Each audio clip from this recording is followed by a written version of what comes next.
Hey, it's time at Dish with D. That's me. Thank you for this video, making yourself a priority. I am Denise. It is Wednesday. And Wednesday here is your day. It is Denise's Wednesday Wisdom for Weight Loss. This is where I answer your tough questions about weight loss, my weight loss journey, sometimes life. You just never know what comes up on these questions. And I thank you for that. And if you are new here, welcome. If you are returning, welcome back. Let's get to these questions. And if you have not yet hit that subscribe button and like what you see here, please hit that subscribe button. Join us here at Dish with D. We are a healthy wellness lifestyle channel. That's a lot, isn't it? So maybe this is what you need in your journey. If not, then it's not. But maybe it is. You never know unless you subscribe. So let's get on to these questions. I post this question in my Facebook group, Dish with D's crew, and this is how they responded. I should check the I feel like there was a question I was going to answer on Wednesday Wisdom, and I didn't save it. It happens. Remember, I have a forgetfulness problem. You can message me if I forgot your question, and I will definitely hit it next week. I feel like there was something there was somebody that asked me something I was going to post it, and I don't remember if I ever did. All right, let's move on. Okay, sugar-free candy that tastes good. What is your favorite candy? I like if you go in your regular grocery store and you go to your favorite candy like Reese's, Hershey, they all put out Russell Stover, all put out sugar-free. I don't mind them, actually. I will say some sugar-free candies have a certain sweetener that causes you to have a little bit of a tummy upset. So if you've noticed that, just don't have as much. Again, just because it's sugar-free candy doesn't mean we could eat a whole bag of it. I was going to say a whole shit ton.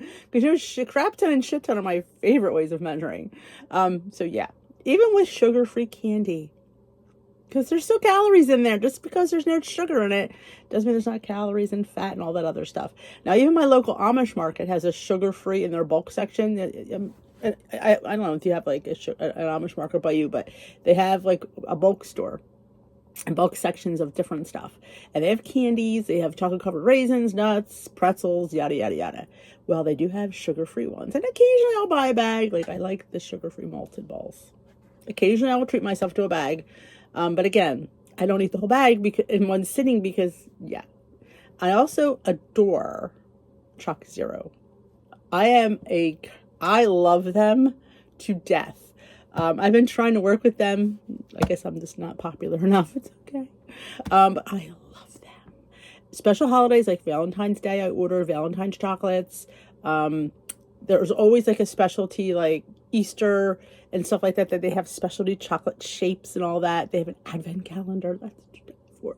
2 points is square. I love it. And they're individually wrapped. Skinny, I think it's called Skinnylicious chocolates.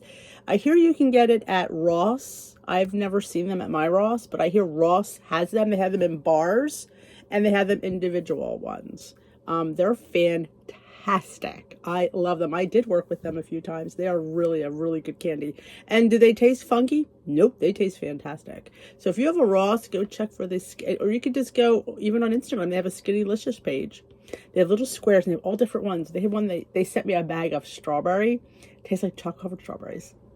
And 2 points a square, individually wrapped. Honestly, I do really well with that because let's call it like it is. There's days where I have a few, sure. But on the whole, I only usually have one, because it's individual. If it was a bag and they're loose, all bets are off. Just saying that. But yeah, so you your local store, you can get like sugar-free Reese peanut butter cups and Hershey bars. Like the miniatures come sugar-free.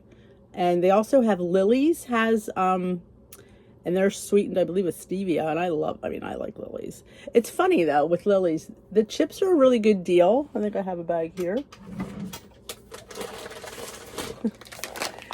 But the bars are really high. I don't know why that is. Maybe because the chips are so small. This is the bag that I prefer. The brown bag. Because you get 13 for 0 points. And I'm used to that. So I can't go to the other color because I don't know how to count them. You can tell I'm very diligent about that. And also, bars covered in chocolate. I love Built Bars, Bear Bells, covered in chocolate. I really adore them. Built Bar just came out with bites, puff bites, and balls are back. They're not my favorite balls. I like the coconut ones better. So I didn't purchase any balls because I didn't like the brand. I thought they were okay. It's not something I would gravitate. The coconut ones were something I really enjoyed.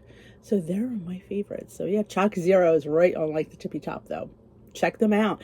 They have like different kinds of syrups. Oh, they're caramel. They have this caramel syrup. I think you get a tablespoon for a point. It's delicious. It's thick. They have a chocolate, like almost like a chocolate fudge. Oh, I could go on and on about Choc Zero. They're a fan. If I remember to link them below, I will, so you don't have to look for it. What are the best sweeteners to use in place of sugar? Very controversial subject, as we know. I'm a monk fruit girl. And I know some monk fruits are mixed with erythritol, and there's that big, what do you do with the erythritol thing? But I will say, we haven't heard much from that, have we? Heard it once, didn't hear it again. There was a study that was not really a study based on erythritol. And the amount of erythritol that the patients were subject to is not as much as we would have. I limit my erythritol. I limit anything. Healthy life. This is because it's sugar free, or doesn't mean you have crap ton. So, like I said, I put a tablespoon in some of my breads. I put a teaspoon in some of my oatmeal.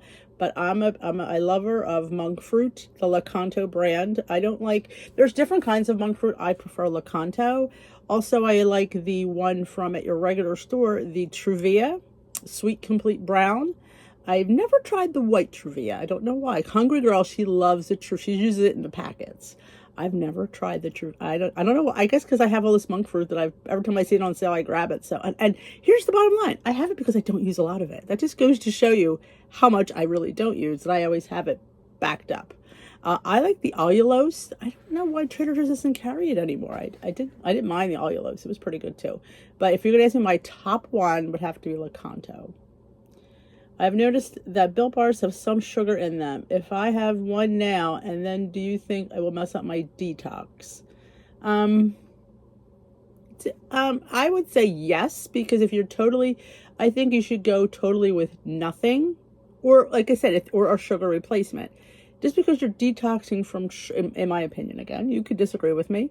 Remember, that's one thing about this channel. You don't always have to agree with things I say. This is my opinion of how I deal with stuff.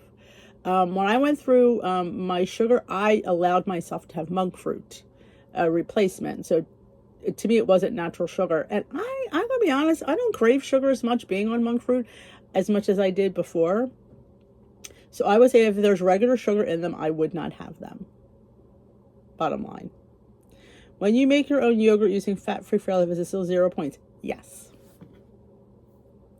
Favorite salad as we move into summer? Oh my gosh.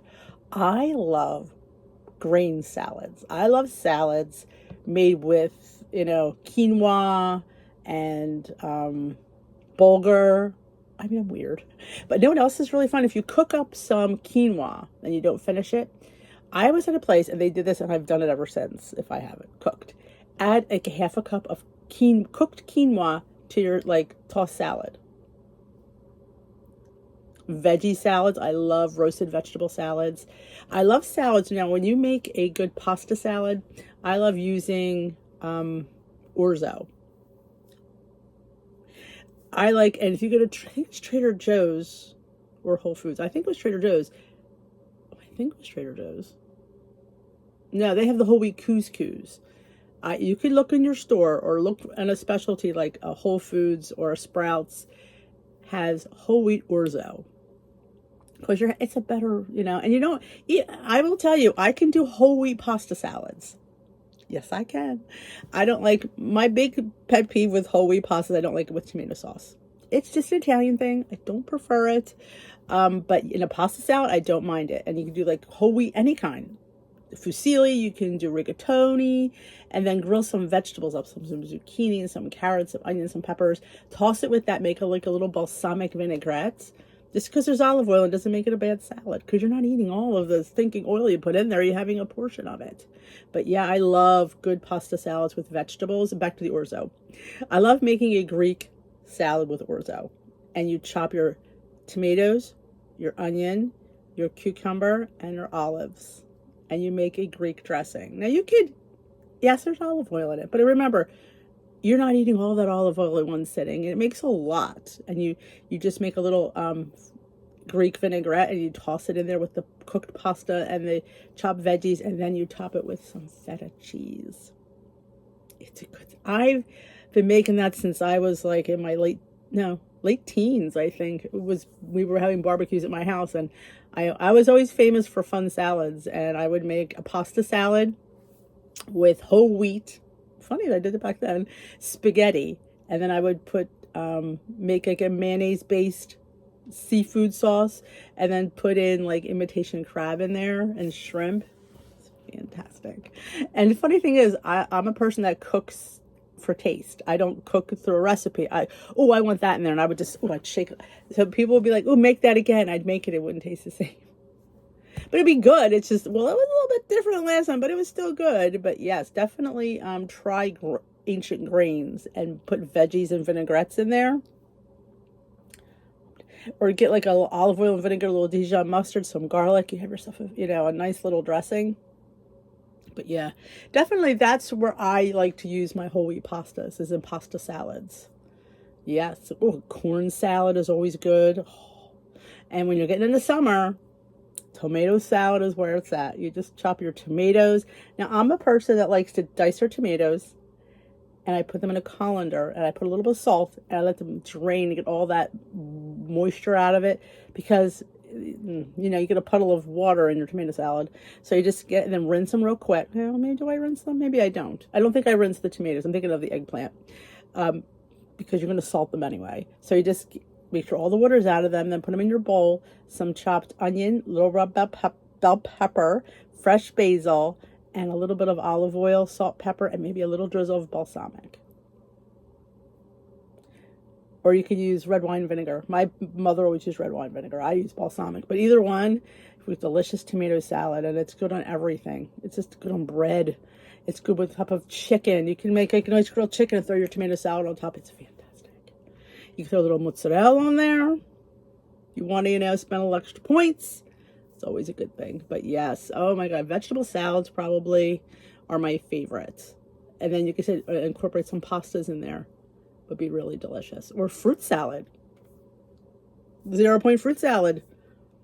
Only thing I put in my fruit salad is fruit, chopped up mince, and some lime juice. Or maybe lemon, depending on what you have around. Mostly it's lime for me. But yeah, delicious fruit salad. It's delicious. What is a great bedtime routine you've tried? Well, I don't eat after dinner. So I feel like if people that eat after dinner have a different routine than I would. I don't drink too much unless I'm on live. Sometimes I try not to drink too much, but I try not to drink too much after 6 because I don't want to get up during the night to go to the bathroom. But I definitely wind down. Like I watch a nice Netflix show.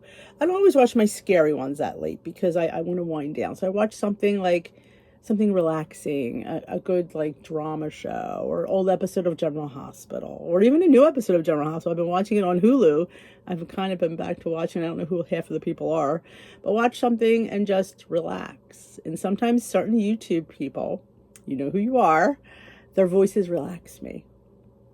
And that is, I usually like to watch those guys late at night because their voices are very soothing. So definitely, and I don't eat late. That's been a habit of mine. I just don't eat late.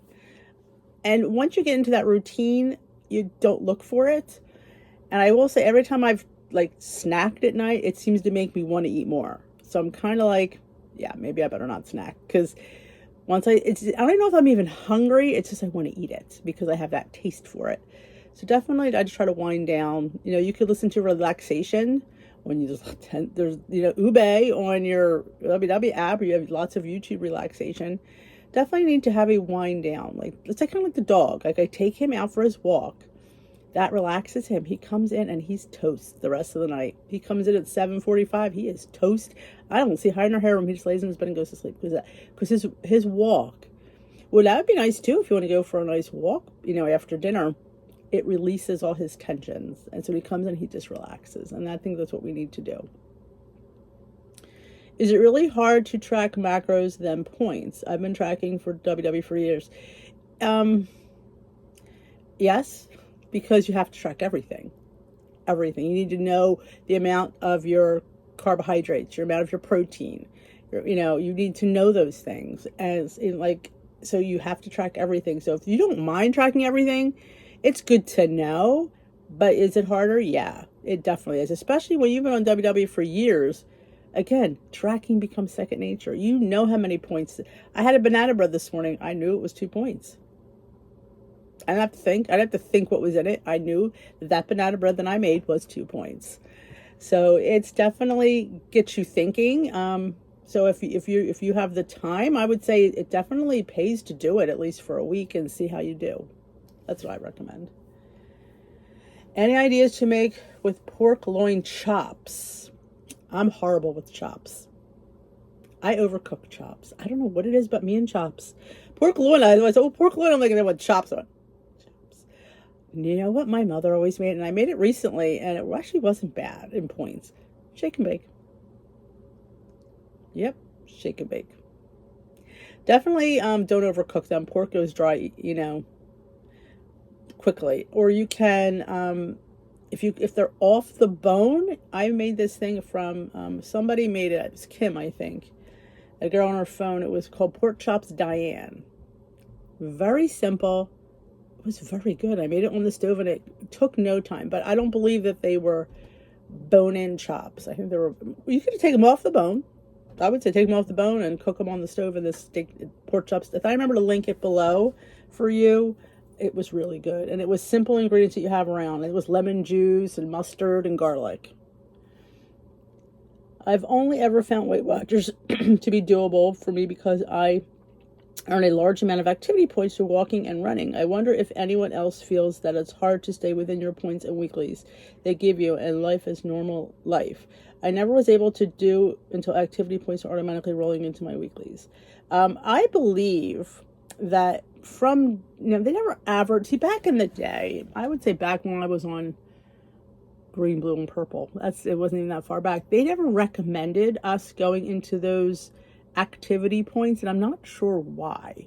Because if we're seeing them on our app, why can't we eat them?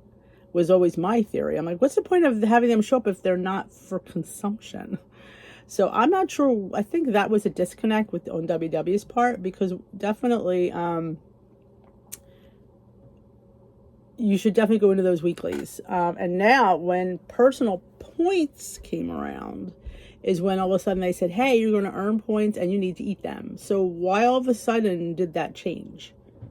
The algorithm changed, yes, but it never made sense to all of us who've been there for a while.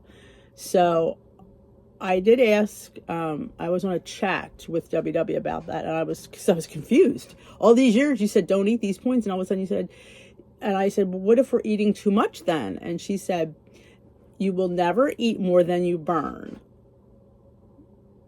That's what, so I'm like, but we had that, and they never would answer that question, why we couldn't eat them before. Maybe we were supposed to, we never did. Maybe that was their disconnect. Maybe that's why people are having issues now, because they're never, I don't know. I just, honestly, I can't even answer that because I've never gotten a definitive answer for that. I would say if you're eating them and you're successful, then keep on doing it. And we are, like I said, you can't earn more than you burn. And you see the people that earn high activity points are people who have high amounts of burned calories, who are doing X amount to earn that. It's like, I'm not getting that many. I mean, I'm doing walking, yes. I'm lucky if I get 4 points a day on a good day, if I do my routine. I don't always get them.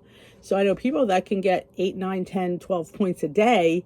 Should you be eating those points? I think if you're earning those points through exercise, I definitely think you should be eating them. Even apps like MyFitnessPal, when you have your thing hooked up, because my son has it, and he earns calories based on his activity.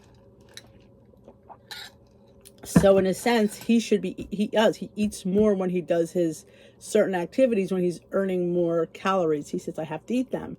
It's healthy that you eat them. If you're not eating what you're supposed to eat, I don't think it's really good for your body in the long run. I think eventually it catches up with you. So we don't want to, if you're earning them, eat them. How many points do you get for a healthy, better balance? Curious to how it compares to WW. Better balance is the old blue plan. And I get 23 points a day. And I get 28 weekly points, is which I had on the blue plan when I was on it. So it's only thing different is I'm able to do a secondary counting of my macros. And that's because I have the professional or the pro version of it. So you can get on healthy and do, I think it's called Sugar Smart, which is the old green plan for free. I'm pretty sure it's that. And the only problem is they don't have the recipe builder in there, but you can, and they'll give you probably 30 points, which is what you got on green. What I used to do is, before I was paying for it back in the day, because I originally was on the healthy app doing freestyle. And what I would do was I would know my 0 point foods, and I would there's a toggle for 0 point foods. So I could always just toggle that over on my chicken and my fish. So it wouldn't count it for me. So I didn't have to, because back when I went to WW back from the franchise, they didn't include the app. So that's how I had an account on healthy for all these years. And I've had the app since 2013 on my phone, because I used to do it because I was too cheap to pay. I think it was another $20 a month on top of the $49 I was paying to have the app. And I wasn't doing that, where I could have this for free. And it worked for me. I lost my weight. I didn't suffer because of it. So I definitely think that healthy is a good app, and it's a Weight Watchers plan. I keep saying that. People go, you're unhealthy, you're not. I'm doing Weight Watchers. I'm just following an older plan. It is the blue plan. It is the freestyle plan. So it's just on the app, because the Weight Watchers does not allow me to do it on theirs. Because I like that algorithm better, to be quite honest, I do. It's, when you lose your weight on a certain plan, you just have a certain, kinship with it, and it worked for you. Like, they come out with these new plans every year, and they'll say the science. And it could be true. I'm not going to discount that. But people lost on those plans. Why? Because that's what their bodies reacted well to. And, maybe for me, my body reacted well to the freestyle blue plan, that algorithm, versus the points one that they have now. Does it mean, it doesn't mean you're unsuccessful. It just means this is what you are in tune with. Some people you hear a lot of people on this momentum. You hear people that are on points plus, core, simply filling. Certain things you just connect with. Does that make them bad plans? No. Are they weight loss plans? Sure are. And the fact that they don't offer them to people, they could sit there and tell that this is the best one. I wouldn't disagree with them, because for them as a company, it might be. But for me as a person, I resonated with more the blue freestyle plan, and I'm able to do that on the healthy app. I think Weight Watchers is doing a big disservice to their clientele by not offering their old plan. It's like they're offering, now they're offering medication. So here we go. Why not offer your old plan? You own that plan. Why not just offer it to people who want it? The meeting topics are the meeting topics that the meetings are discussed. It's not like they're so geared to this plan. They're not. It's tracking, it's movement, it's water. It's all about our mindset. That goes for any plan that they have. So I just don't understand why they wouldn't do that. To me, they're losing a crap ton of money. Just an opinion. All right, next. What do you do when the munchie monster attacks? Sometimes it's all in that head. You pick. Sometimes I give in to the munchie monster. But the good thing is, what I have to munch on is least lower in calories and points than what I'm not munching on the family snacks. I have my own snacks, and those are the ones I grab. So in a sense, at least I'm a little bit better. Munchies are munchies, calories are calories, but I could be doing worse calories is my, I do find, and I just said this earlier about having an after dinner snack. I don't do well with it, and I don't know why that is. If Steve's making popcorn, if I go up after a live, I'll go up there and I'll have some, or he has the thing of peanuts out. I'll grab a couple. Do I really want them? I don't know. But then once I start to taste them, it's like, ooh, and then I can't stop. So I've learned if I could just nip it in the bud before I reach for that first one, walk away, put a Netflix on, text somebody. I always say it's always good to have a buddy. We're trying to do a buddy system in the group. I'm not sure, where I got to check on and see how far we've come with that. But this way, it's you have somebody you can go, hey, this distracts you for 5 minutes. Hey, what do you think of this? What do you think of that? And then you get it off. When you get it out of your mind, like it's like you're in that hot moment, like that hotbed moment, like you always see what they show it. I can't think of what I want to say. Like when people see, like dogs, when they're in that attack mode, they see red. For us, it's like when we see a snack, and so it's like, and you get fixated on that snack. You need to distract yourself while you get out of that hot red moment, and then maybe after the phone call to your friend or the text messaging or the Netflix show, maybe it's calmed down a bit. That's why they always tell you to take 5 minutes, distract yourself, do something different, walk in place, watch a 5-minute YouTube video, maybe something, and then maybe it will go out of your head that quickly. Sometimes we react before we really think. Hashtag guilty of that. Sometimes I just grab it and I open, I'm like, why did I do that? Why did I do that? If I just took 5 minutes or say something, to somebody, hey, why, I need to get distracted. So I always think like texting a friend, post in the group, hey, I'm right now going to head dive first into a bag of Doritos. I need somebody to talk me off this mountain. And hopefully somebody will see it within the first 5 minutes and then say, hey, you don't want to do that. Is the Doritos that worth it? Sometimes they are, I agree. But in the whole, we don't want to deep dive into a bag of Doritos at 9:30 at night. If you're going to have your munchie monster attack, it's always better to have it early in the day. You can never predict what's going to set it off. I wish I knew. Sometimes you're really, really good at it. You're good for a lot of days in a row. And all of a sudden you have that one day. And you're like, what the hell happened? Who knows what the trigger is? Sometimes if you could figure out the trigger, that might be helpful. But that is my last comment for today. I should check in the Facebook on the YouTube from last week really quickly. Hold on. All right, there was nothing on there. Just making sure. If I missed somewhere, if you mentioned somewhere, I apologize. Message me again. Maybe I should just print it out and leave it here on the desk. So that is it for my Wednesday Wisdom for Weight Loss. And thank you so much for your questions. You always challenge me every week. So I hope you enjoyed this video. If you did, give it a thumbs up. Comment below what you thought of some of the things I said. You could, like I said, always open for conversation. And if you have a question, please leave it down in the comment section below or wait till I post it in the group next Tuesday. So that is it. That is all. I think I will dish with you tomorrow. We're filming right now the day in the life of me. I have a few things planned. We'll see. But I thank you for all your support, and we will dish another day. Thanks for watching.